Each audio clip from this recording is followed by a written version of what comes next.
ikaze kuri mwese mukomeje gukurikira Yacu TV. Uyu munsi tugiye kubakorera urutonde rw'abashehe batatu wakwizera hano mu Rwanda. Aba bashehe tukaba twarabarebye tukabasesengura tukabakoreraho ubusesenguzi bwimbitse, tugiye dukora mu bikorwa byabo bagenda bakora, amagambo bagenda bavuga ndetse n'ibindi bagenda batugaragariza yuko ari abemeramana nyabo.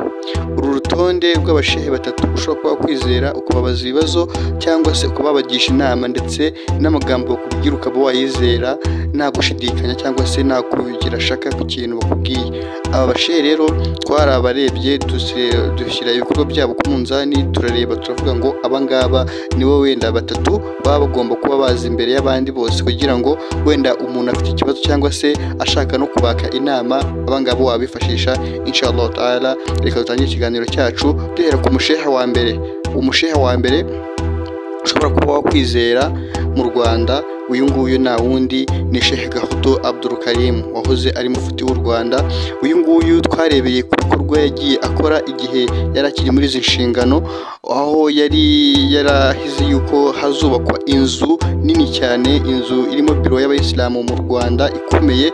Biro yari imeze neza, ku bantu babonye igishushanyo mbonera ndatekereza byari ibintu bimeze neza, kugeza naho na Repubulika y'u Rwanda yemeye gushyiramo akayabo k'amafaranga kugira ngo bigende neza, ariko ntabwo byigeze bikunda ko yahise agira gutya izo nshingano asa nkaho azambuwe. Rero ibyo bikorwa byose byari kugerwaho cyane cyane yuko yari ari we wabitangije, yari fondasiyo ye. Ikindi tutakwibagirwa nuko Qur'an kugira ngo ihinduke mu Kinyarwanda yabigizemo uruhare rungana nka 80 cyangwa 90%. Ikindi naho kwibagirwa yuko hari ibigo byinshi bihugura abayisilamu mu Rwanda, ibi ngibi harimo za Kamurindi, za Sibagire ndetse akaba ari nawe ndumva wari ugikura icyo kigo, ndetse n'ibindi bigo byinshi bya Bugesera n'ahandi bishobora kuba byaranafunze byinshi. Inshallah ta'ala wenda tubona bigenda bivugurwa gake gake, ariko nyine urabona ko imbaraga zihari kuri ubwo mugabo byanga bikunda bimushyira ku mwanya wa mbere.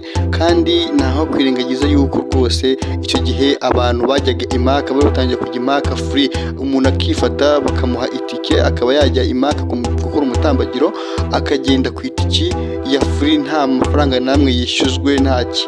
Ibyo ngibyo rero byakozwe kuri bwa Gahutu, Sheikh Gahutu Abdul Karim, bikaba bimufasha rwose kuza ku mwanya wa mbere, ndetse no kugira inyigisho agenda acisha ku biganiro bigiye bitandukanye ku mateleviziyo yose. Ndatekereza nta muntu amwifashisha mu kiganiro ngo abyange, cyane cyane yuko no kuri Voice of Africa azindukiraho mu gitondo cya kare, akaba ari we muntu rwose uza abaha inyigisho zigenda zikesha imitima y'abantu, n'izi nyigisho zigenda zitandukanye acisha ku zindi mbuga nkoranyambaga. Ibi rero biramufata bikamuzana ku mwanya wa mbere.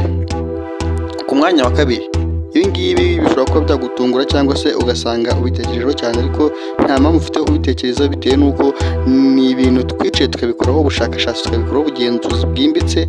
Uyu nguyu ni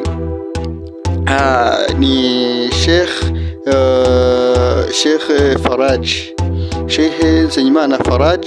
Uyu nguyu rwose nawe uko agenda kose bimushyira ku mwanya wa kabiri, kandi rwose birakwiye ko tumushyira ku mwanya wa kabiri bitewe n'ibikorwa yagiye akora ku gihe cye, nubwo atigeze ajya mu buyobozi cyangwa se n'iki, ariko ivugabutumwa rye ryageze kure bishoboka, kandi ari no mu bamenyi dufite hano mu Rwanda. Sheikh Faraj, Nsengimana Faraj, uyu nguyu niwe mumenyereye mu bijyanye n'ibiganiro bikunda gucishwaho na televiziyo wa Rwanda TV, ariko n'ibindi biganiro byinshi akunda gutambutsa mu madarasa ndetse no mu misigiti igiye itandukanye, ndetse no kuri Voice of Africa baramwifashisha kugira ngo aze asubize ibibazo bimwe abanyarwanda bamwe namwe baba bibaza, kandi akagusubiza neza atari indimi akoze muri aya na hadithi. Ugasanga niwe muntu rwose dufata tugashyira ku mwanya wa kabiri, bitewe n'uko ari we wafashe abashia mu Rwanda akaba yarabaciye intege bitewe n'amagambo yagiye ababwira arimo ubwenge bwinshi ndetse n'ubushishozi buhambaye.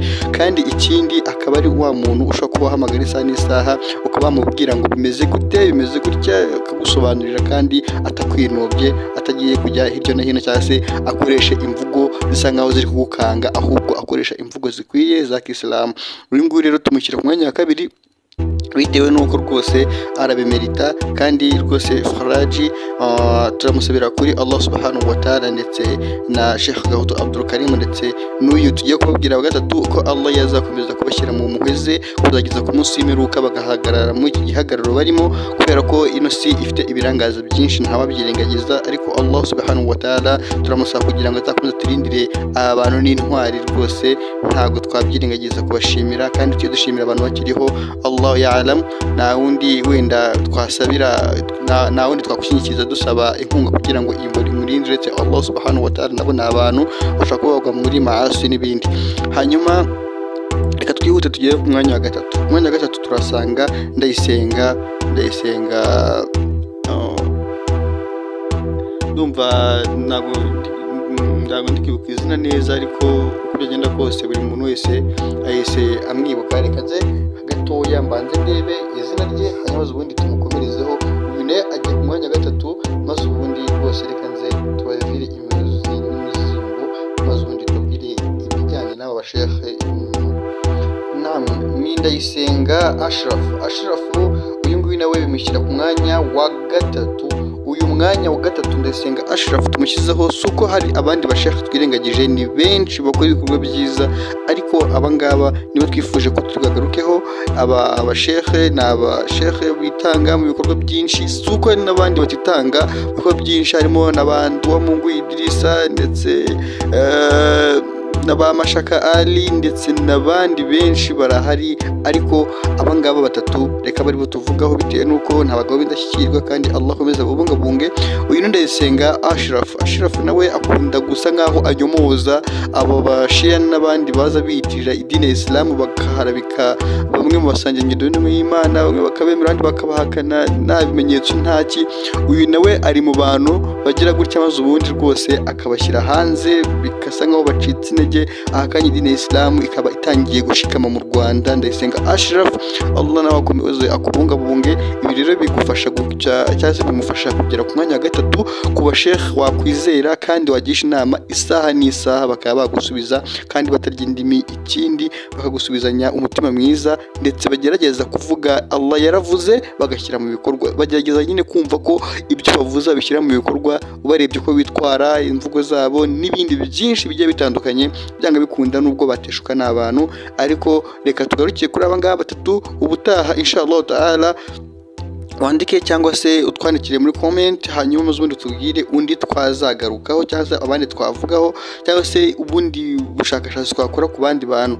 Abangaba nibo twakoze ubushakashatsi, ibikorwa byabo byaradukuruye bituma yuko rwose tubabwira yuko bahakoze kandi batigeze bakorera ubusa. Ibyo bakora byose tuba tubireba turanabizi, wenda uyu munsi ninjye ubivuze ariko ejo hari n'undi wabivuga, hari n'abandi babizi. Inshallah ta'ala hari igihe wenda ibiganiro by'ubutaha tuzareba n'abandi bashehe bagiye batandukanye bashobora kuba bakugeza ku nzira igana mu ijuru kandi Allah niwe mucamanza. Njye wakanya ndi kubivuga nk'umuntu, ariko niba nawe hari icyo wenda ushidikanyaho ushobora kwandika muri comment tukabirebaho hanyuma wenda twafata n'undi tukamushyira muri zimwe muri izi nomero ntawamenya. Inshallah ta'ala mwari kuri mwe na Bizimana Hussein. Ushatse kutwunganira cyangwa se n'igitekerezo kindi waduhamagara kuri nomero ikurikira cyangwa ukanatwandikira kuri WhatsApp ni 0779180221 rwose tukabana mu biganiro bigiye bitandukanye. Ni kuri Yacu TV.